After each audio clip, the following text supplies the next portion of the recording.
Mesdames et messieurs, Ka'al Kadosh V'Nichbad, nous espérons que vous avez passé de belles et bonnes fêtes de Rosh Hashanah et que Kadosh Baruch Hu vous inscrive tous et toutes dans le livre de la vie, dans le livre des vivants.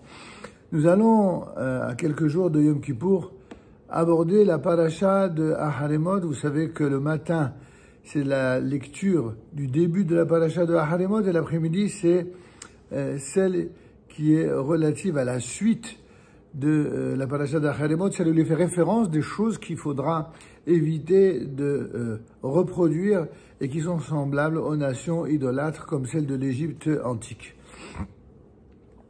Tout d'abord, celle du matin qui va traiter de la mort des fils de Aaron ainsi que le service de Yom Kippour. Quel est le lien entre les deux? La Torah va introduire le service de Yom Kippour par le rappel de la mort des deux fils d'Aaron, laissant entendre par là qu'il existe un lien entre leur disparition, les conditions de leur décès et le service de Yom Kippour. Ce verset donne en outre un nouveau point de vue sur le châtiment qui les a frappés en disant qu'ils sont morts en s'approchant devant Hachem. Ainsi dit le texte. Hachem parla à Moïse après la mort des deux fils d'Aaron qui s'étaient approchés devant Hachem et avaient péri. S'approcher de Dieu, ça n'est pas sans risque. On le voit évidemment pour les fils d'Aaron, mais on le voit pour le peuple d'Israël en général dans son histoire. Il y a en effet ici un avertissement qu'il est important de saisir, en tout cas de saisir le contenu profond. Cet élément n'apparaît pas dans la paracha de Shemini, juste avant, où la Torah ne mentionne que la faute qui est commise, c'est-à-dire l'offrande de l'encens ou d'un feu qui a été offert sans en avoir reçu l'ordre. Or, ce verset semble dire qu'ils ont été punis parce qu'ils ont pénétré dans un lieu interdit. Les sages et les commentateurs s'attachent à résoudre cette apparente contradiction. Voyons d'abord pourquoi la mort des tzadikim, que ce qui étaient Nadav et Avihu, fils de Aaron à Cohen, est mentionnée à propos du service de Yom Kippour. C'est, disent nos sages, parce que la mort des tzadikim, la mort des justes, tout comme Yom Kippour, cette journée éminemment importante dans la relation avec Dieu et avec le monde, permet d'obtenir le pardon des fautes. C'est ce que la Gemara de Yoma nous dira dans le Yerushalmi. Le Mesher Chochma, Rabbi Abraham Dvinsk, qui nous dit qu'ils expliquent ce parallèle de la manière suivante. Yom Kippour, c'est le moment approprié pour demander le pardon. C'est ce qu'on appelle Sha'at Ha'et Ratzon, c'est-à-dire une période de faveur, d'agrément divin. Elle est favorable à cela. De même, lorsqu'un tzaddik comme Nadav ou Avihu quitte ce monde et que son âme s'élève vers Hachem, eh bien, c'est Hachem lui-même qui se réjouit de l'accueillir et, d'une certaine façon, pardonne les fautes des vivants sur la terre. Ce pardon est cependant assorti d'une condition essentielle. Yom Kippour et la mort des tzadikim ne procurent le pardon qu'à ceux qui reconnaissent la sainteté de ce jour et se comportent de façon qui soit conforme et conséquente. Ceux qui s'abstiennent simplement de manger, de travailler à Yom Kippour, mais qui refusent de reconnaître toute dimension spirituelle à cette sainte journée, ne seront malheureusement pas pardonnés. De même, ceux qui n'honorent pas les tzadikim de leur vivant et ne profitent pas de leur ascension ne pourront pas, en tout cas, profiter de leur ascension vers le ciel après leur mort. Les sages font remarquer dans le Sifra que dans la paracha de Shemini, la Torah parle d'un feu étranger et d'un encens non requis, mais se contente de dire ici qu'ils se sont approchés de Dieu. Rabbi aussi nous explique que Nadav et Avihu n'avaient le droit d'apporter ni l'encens ni le feu, mais que cette transgression ne fut pas la seule cause de leur mort.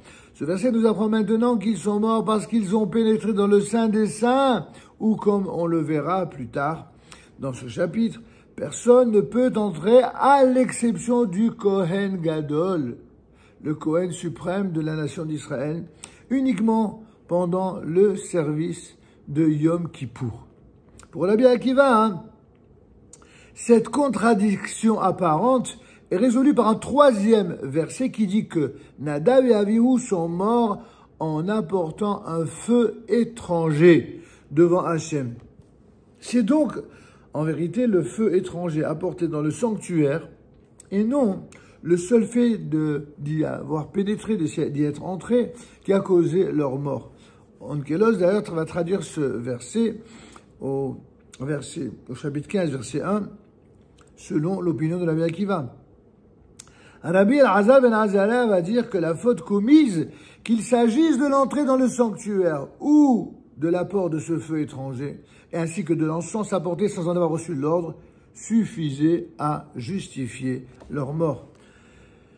Ces choses n'ont été précisées par nos sages que pour que chacun des vivants aujourd'hui en tire des leçons. Ainsi, quand la paracha commence par Aharemot, après la mort, la question que nos sages posent, c'est pourquoi Dieu évoque-t-il la mort des fils d'Aaron juste avant d'interdire à Aaron lui-même d'entrer dans le Saint des Saints, le Kodesh HaKodashim. Rabbi Elazar ben Azariah compare cela à un malade qui ne doit ni manger d'aliments froids, ni dormir dans un endroit humide. C'est des choses que chacun connaît. Tel médecin se contentera peut-être de lui prescrire le traitement requis, tandis qu'un autre lui dira, si tu manges froid ou si tu dors dans un endroit humide, tu mourras exactement tel qu'est un mort. À l'évidence, dit le Sifra, la mise en garde du second médecin sera plus efficace. C'est-à-dire que lorsque on met en garde quelqu'un, on lui dit attention, si tu ne le fais pas, voilà ce qui risque de t'arriver, eh bien, ce quelqu'un-là sera probablement plus écouté, ou en tout cas plus craint dans ses recommandations. Ici aussi, Dieu évoque ce malheur. Lorsqu'il transmet cette loi à Aaron, s'il lui avait simplement dit qu'en entrant de façon indue dans le Kodesh HaKodashim, dans le Saint des Saints, qu'il se rendrait ainsi passible de mort, cela n'aurait pas eu le même effet que de l'informer que ses fils étaient morts parce qu'ils avaient commis cette faute. C'est ainsi que le Chavetz Chaim explique les versets et la compréhension que Dieu a voulu faire passer comme, en tout cas, message. Et donc, dira le texte, pour terminer, Vayamutu, ils avaient péri. Mais cette répétition semble superflue. D'après le Zohar, Nadav et Avihu ont subi 2 morts. D'une part, ils ont perdu la vie au sens physique du terme, et d'autre part, ils sont morts sans postérité. Il y a effectivement 2 façons de mourir. Il y a, comme il y a 2 façons de vivre. Il y a ceux qui meurent dans des conditions difficiles, physiquement parlant, et qui ne laissent aucune postérité. Et ça, c'est quelque chose qui est terrible, parce que c'est une sorte de double mort. C'est ce que disent nos sages. À l'inverse, il y a parfois des morts qui sont difficiles, qui sont douloureuses, et nous en avons eu des échos dans toutes les pages sombres de l'histoire du peuple d'Israël, et plus récemment pour Simchat Torah de l'année dernière. Et Baruch Hashem, le peuple d'Israël n'est pas orphelin, même si certaines familles au sein de ce peuple, eh bien, ont perdu parfois, que Dieu nous en préserve, que Dieu vous en préserve, ont perdu leurs enfants. Il n'en reste pas moins vrai que la plupart d'entre elles ont non seulement érigé des familles, érigé de grandes réalisations pour leur propre famille, pour le peuple, pour l'ensemble de la nation, mais aussi pour l'humanité.